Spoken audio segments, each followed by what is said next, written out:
আসসালামাইকুম বন্ধুরা, আপনারা সবাই কেমন আছেন? আশা করি সবাই ভালো আছেন। আল্লাহর রহমতে আমিও ভালো আছি। এটা আমি এই যে দেখতে পাচ্ছেন, এই পিঠাগুলো আমি বানিয়েছিলাম। জাস্ট এই পিঠাগুলো এখন শিরাতে ভেজাবো, যার কারণে দুধটা চুলায় দিয়ে দিলাম। এটাতে চিনি, এলাচ, লবঙ্গ সব কিছু অ্যাড করে দেব। শিরার পিঠাটা রান্না করার জন্য দুধের শিরার মধ্যে দেওয়ার জন্য আমি জালটা ধরিয়ে দিলাম। এই দুধটাকে আমি আগে একবার জাল করেছিলাম, যার কারণে দেখতে পাচ্ছেন সর জমে গেছে।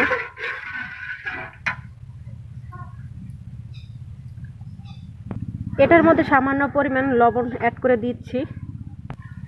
এখন এই শিরাটার মধ্যে আমি এই দেখতে পাচ্ছেন 3 টুকরো ছোট ছোট সাইজের পরিমাণে এলাচ দিয়ে দিচ্ছি, দারচিনি। আমি এলাচ, দারচিনি, লবঙ্গ শিরাটার মধ্যে দিয়ে দিয়েছি। এখন এতে অ্যাড করে দেব পরিমাণ অনুযায়ী চিনি।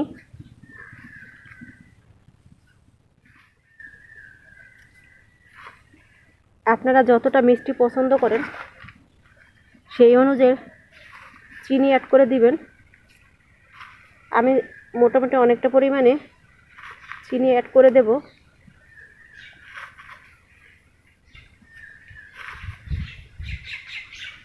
হয়ে গেছে।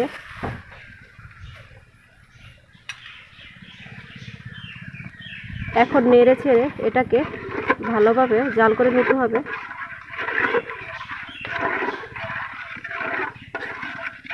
যখন মোটামুটি ঘনত্ব হয়ে যাবে তখন আমি পিঠাগুলোর মধ্যে দিয়ে দিব।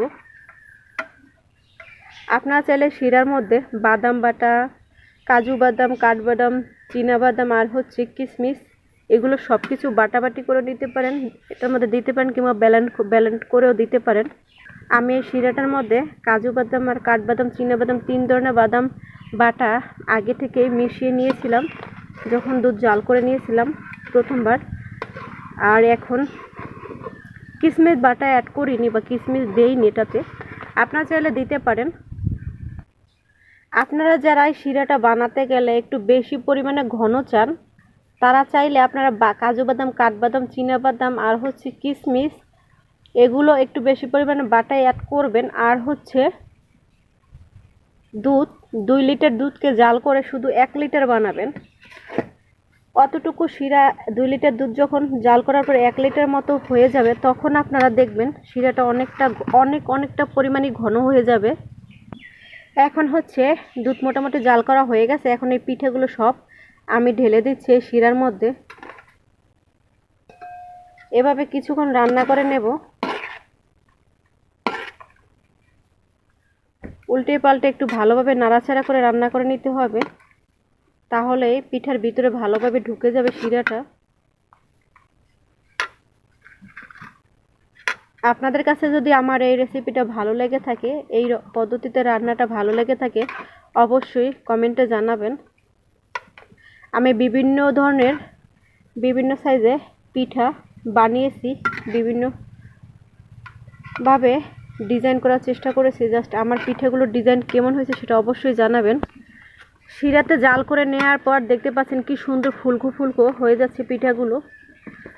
শিরাতে একেবারে ভিজে টইটুম্বুর পিঠাগুলো। এত সুন্দর রেসিপি কার খেতেই না ভালো লাগে, সবাই এই রেসিপিটা পছন্দ করবে আশা করি। এখন মোটামুটি হয়ে গেছে, আমি নামিয়ে ফেলবো। এটা নামানোর পরে মিনিমাম 1 ঘন্টা যদি রেস্টে রাখা হয়, দেখবেন আরও এই পিঠাটা ভিজে টইটুম্বুর হয়ে যাবে। সো এখন নামিয়ে ফেলতেছি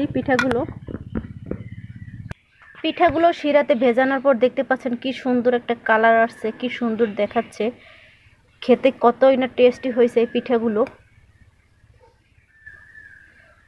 আপনাদের কাছে কেমন লাগছে আমার এই সুন্দর রেসিপিটা অবশ্যই জানাবেন। এখনও অনেকটা গরম আছে, আমি মিনিমাম 1 ঘন্টা রেস্টে রেখে দিব। যখন আর একটু ফুলকো ফুলকো হয়ে যাবে, শিরার রসে টইটুম্বুর হয়ে যাবে, তখন আমি ঠান্ডা হলে খেয়ে নিব। আপনারা চাইলে এটাকে শুকনোভাবে বানানোর পরেও 2 থেকে 3 দিন সংরক্ষণ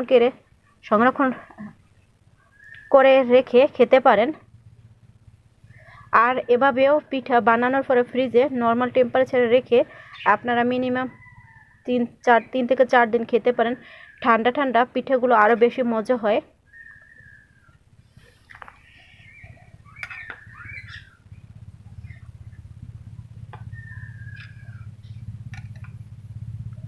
আশা করি আপনাদের কাছে এই রেসিপিটা ভালো লাগবে। যদি ভালো লেগে থাকে তাহলে অবশ্যই কমেন্টে জানাবেন পিঠাগুলো কেমন হয়েছে। আমি আপনাদের একটু দেখানোর চেষ্টা করতেছি। দেখতে পাচ্ছেন কত সুন্দর সফট হয়ে গেছে। আশা করি আপনাদের কাছে ভালো লাগবে। যে যেখানে থাকেন সুস্থ থাকেন, ভালো থাকেন। খুদা হাফেজ, আসসালামু আলাইকুম, বাই বাই, টাটা।